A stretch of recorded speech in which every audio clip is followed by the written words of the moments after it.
যখনই বিপদে পড়বেন আল্লাহ তাআলার একটি নাম বেশি বেশি করে পড়বেন, সাথে সাথে গায়েবী সাহায্য পাবেন ইনশাআল্লাহ। তো প্রিয় ভাই, মানুষের জীবনে কখন বিপদ আসে আর কোন বিপদ আসে কেউ বলতে পারে না। বিপদ এমনই জিনিস যে মানুষকে জানিয়ে আসে না, হঠাৎই আসে। তো হঠাৎ যখন বিপদে পড়ে যাবেন, আমি একটি দুয়ার কথা বলবো। নবীজি সাল্লাল্লাহু আলাইহি ওয়াসাল্লাম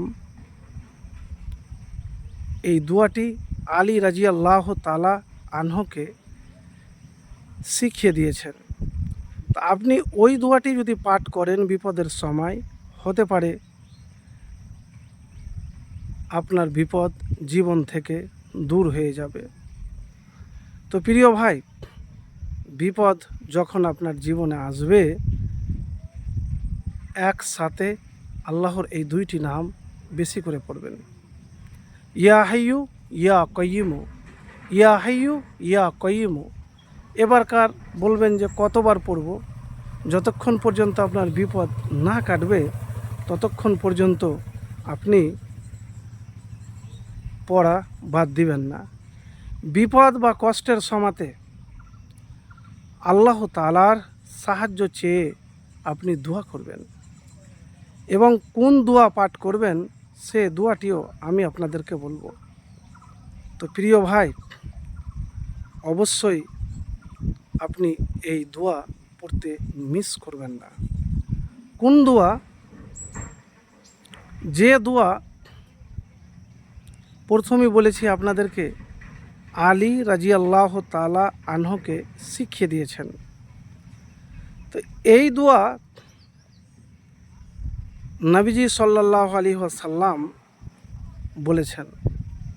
দোয়াটি হলো লা ইলাহা ইল্লাল্লাহুল আজিমুল হালিম, লা ইলাহা ইল্লাল্লাহু রব্বুল আরশিল আজিম, লা ইলাহা ইল্লাল্লাহু রব্বুস সামাওয়াতি ওয়া রব্বুল আরজি ওয়া রব্বুল আরশিল কারীম। আলী রাদিয়াল্লাহু তাআলা বলেন যে আমাকে রাসূলুল্লাহ সাল্লাল্লাহু আলাইহি সাল্লাম বিপদে বা কষ্টের সময়তে এই দোয়া পড়তে বলেছেন। ইবনে আব্বাস বলেন যে রাসূলুল্লাহ সাল্লাল্লাহু আলাইহি সাল্লাম বিপদের সময়, এ কষ্টের সময়তে এই কথাগুলি বলতেন। লা ইলাহা ইল্লাল্লাহুল আজিমুল হালিম, লা ইলাহা ইল্লাল্লাহু রব্বুল আরশিল আজিম, লা ইলাহা ইল্লাল্লাহু রব্বুস সামাওয়াতি ওয়া রব্বুল আরজি ওয়া রব্বুল আরশিল কারীম। বুখারী শরীফ 6346, সহিহ ইবনে হিব্বান 3147, মুসনাদ আহমদ 194 নম্বর পৃষ্ঠায়। তো প্রিয় ভাই, জীবনে যখনই বিপদের সময়তে পড়বেন, হতাশ না হয়ে, ধৈর্যহারা না হয়ে আপনি এই দোয়া পাঠ করবেন।